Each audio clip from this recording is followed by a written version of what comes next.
What? Yes. When are you playing the video? Now the video they will play now. They'll play the video this time. Play now.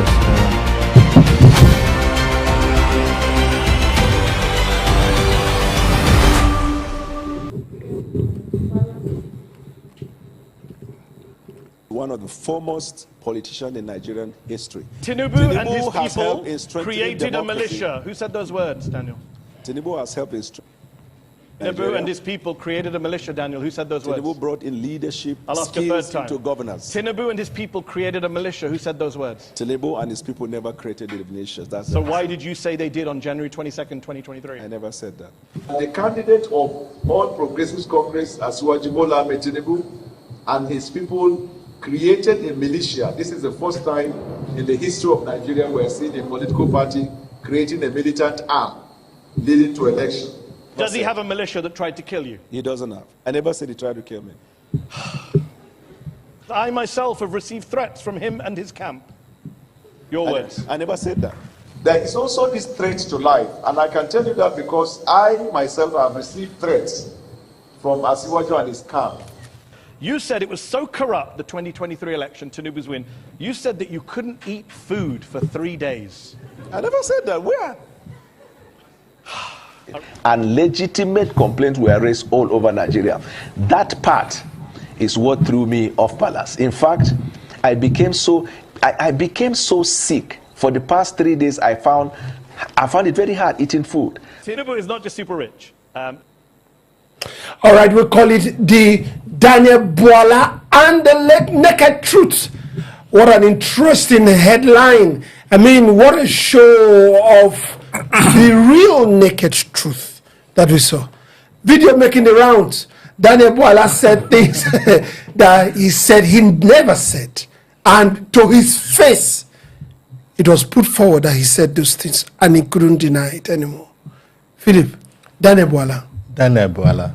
You see, it shows the kind of people we have in Nigeria who put themselves forward as the Nigerian leaders.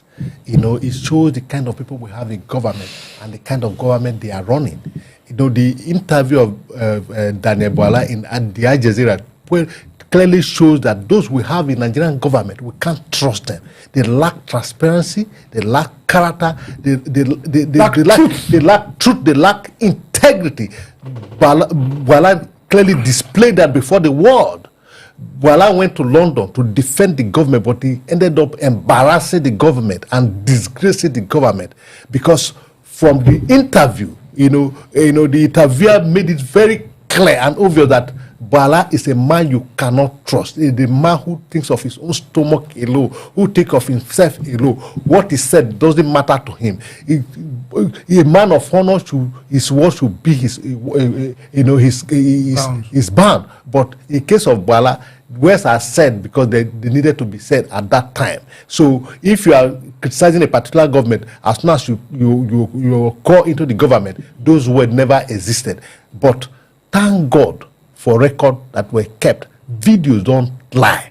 When Bwala tend to deny those statements he made, when he tried to play them down, when he tried to behave as if they never existed, he was confronted with the videos and with dates and how he said them. And at the end of the day, he said he never expected that he was going to be confronted with such questions. What was he thinking? Okay, all right. Of course, obviously, these videos are not orchestrated by AI generated stuff. And for example, most of these leaders, you hear them talk and they talk one thing today, they act another thing tomorrow. One of those persons is Wike. I don't think Wike will ever go for those kind of press briefing, press meeting the media. But Daniel Bwala, he has been defending this present government, but he was someone that said everything against Tinubu and against the opposition. Now he couldn't stand it. No, today is Daniel Bwala, tomorrow it could be another person. It's obvious that what we do in this country is stomach infrastructure. That's what we do in this country. Look at Reno Mokori. What didn't he say about Tinubu? Look at Femi Kayode. Fani Kayode.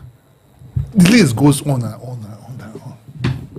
So, and the most interesting thing now, when the interviewer told Bwala, but I watched your clip over some few days when we are prepping for this interview. So what were you prepping?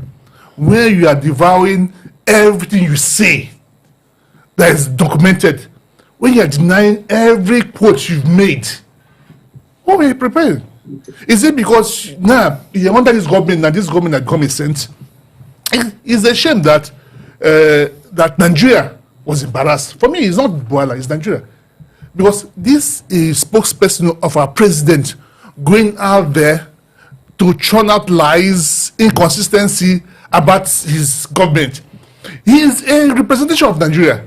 This is how they see us abroad. We are people that can be counted to have integrity. We don't have honor. We are shameless. Bwala had the audacity to say, on my honor, I didn't say this. And the feeling is out there to show that he said it. He said, on my honor. Showing that Bwala has no honor. Showing you that Reno Mokeri, everything he said about his government, which he has taken back, they have no honor. Once they get an answer to the government, they sing another song. And thank God that it wasn't done in Nigeria. If it was done by a Nigerian station, they would have tagged that station anti-government station. He would have said that this station is pro-opposition. And they make reference to one international agency. He said something that made the interviewer laugh. Said these people are against government. And they asked him, is this a institution, a Nigerian institution? What has it got to do with Nigeria? He said something again that was interesting. When they asked him, where did Tinubu get his money? He said Tinubu is where he's working Lyot. But they said they don't have his record working with us. That's the chairman of APC United Kingdom. Trying to defend the Tinubu government. He has that no Tinubu worked record with an oil company and Moby, Leon, and the rest of them. Exactly. You see what has happened with the case of Bwala interview. It shows that the kind of government we are having today in Nigeria and the way we are being governed. It shows that the people who are in government, that's why Showore Omoyole said that, look, I said this man is a criminal and I'm proving my case here in this court, and I am proving my case based on what those who are in government, who he appointed, he has said in the past. He made reference to Reno Mokri, and what Bwala said, Tinubu created militia. On that interview was asked that in 2023 we have these numbers of killing. In 2025 we have 2,000 plus killing. It shows that the killing has worsened. In an attempt to try to deny it, he said no, Tinubu is doing everything possible, and that was what led to this video of him. He said he never said Tinubu and his people created the militia group and that they are terrorizing people. He also said that they are threatening people, and even himself has been threatening. When he denied, a video was shown to him. This showed that the government today is a government formed by Kaba. If you are speaking against the government and they know that your mouth is very sharp, they will bring you in to speak in favor of the government. This you have seen from Daniel Bwala and Reno Mokri.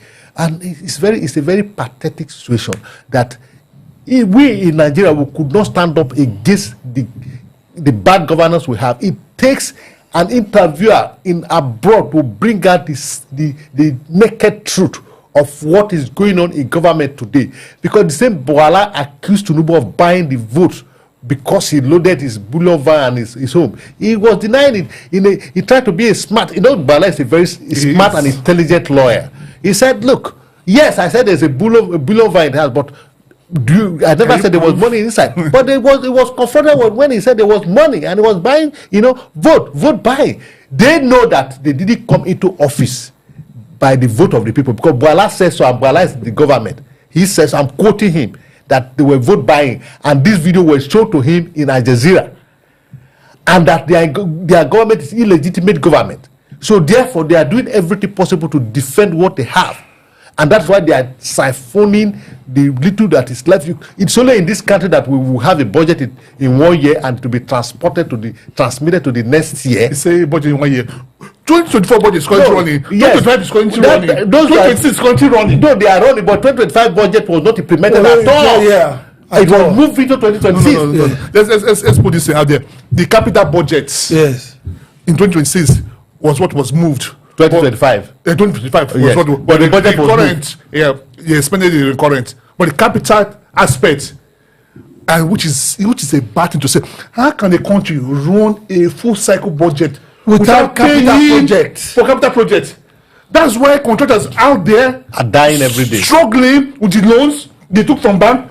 And it's so pathetic that Bwala said about what he said about the election. He said for 3 days he couldn't eat. Yes. But let's look at it this way. In this matter of what they said and what they are saying now, Bwala is also not just the only president in charge. Even Mr. President told us, he said, if I don't give you electricity, he said, don't vote me in 2027. Look at all that Wike has said. That's why I said that, look, it shows the kind of people who are in government. They thrive on Propaganda. impunity. They thrive on propaganda. But it backfired on the one where they in Al Jazeera. To image laundry. Yeah. They said Bwala is very sharp to launder their image. But the reverse was the case. That's why I said it takes a foreign media to bring out the records of the man they send to launder their image, that to show that the man has no character, he has no integrity. Why does he have to take a foreign media? We have a lot of media houses in Nigeria that can take on all these things. Is it that the media as well are culpable? No, the Nigerian media, I think they've been subdued. They've been pushed to not addressing some certain things. And this government, they don't learn. What I mean, they don't learn. They keep making these mistakes, scoring his own goal. Remember some few weeks ago, it was Ronald Mokore that brought in that Renault from America to come and launder the image of Nigeria. It became a disaster, a fiasco.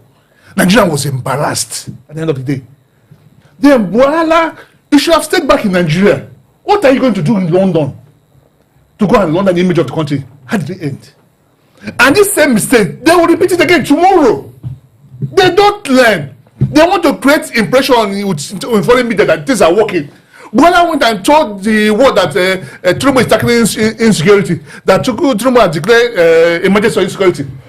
It took a foreign media to correct him.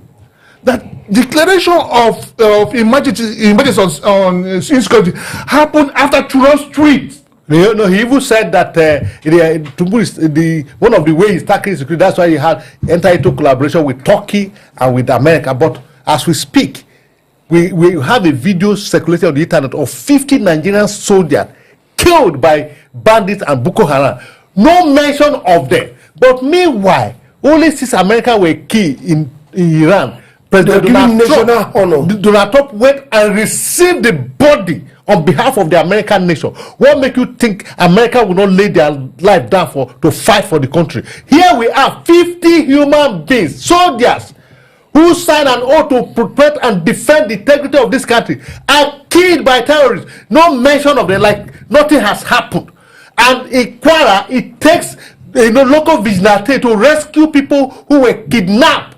Even in Abuja, as we seated here, the Ikuba, just by the corner of the city center, there are over 20 people have been kidnapped in the last 1 week or thereabout, and nobody is mentioning it. So Bwala was there to show that, the government is doing all it can to bring in peace and security. But the foreign media who had datas, not just information, datas, Bwala were confronted with datas, and he was dancing around it. The most painful thing is not even their own datas. They are quoting datas from our Nigerian source. Government's own institution. But they left their own data, but see they quoted datas. Bwala will deny it. But they quoted datas from Nigerian government source, showing that the level of killing has increased over time. And he was there blabbing. To me, it's a shame that he embarrassed Nigeria, not just the government. He embarrassed Nigeria because we feel like that's the best Nigeria, food Nigeria put out. No. It was an embarrassment. Like you said, you see, it is not just embarrassing the government, but embarrassing the people of Nigeria, because what Bwala had done in the eyes of the world shows that that's how Nigerians are. Nigeria will say want it today, tomorrow they will deny what they said just yesterday, and they move on. Well, it's not particularly Nigerians. We've seen it among the echelon of power. Let me read some what of our people are saying online. One person said, what we get when an incredible, embarrassing, and irredeemable group of people leads a nation. Someone else said, that's plus Rosemary. He said, the audacity to mention his own honor is a honor bow. It's shameful. Very disgraceful. It's shameful. Honor indeed. Honor indeed. Well, we will be here, like we normally say in this place, your vote is your power to remove them when you don't want them. That is why Abdul Salam said, don't sell your vote for 2027. That's the former. It's haram. That is Former haram. former head of state. That's the former head of state that handed over to civilian rule. He said, don't sell your vote. He said, it's haram. So we'll be watching you.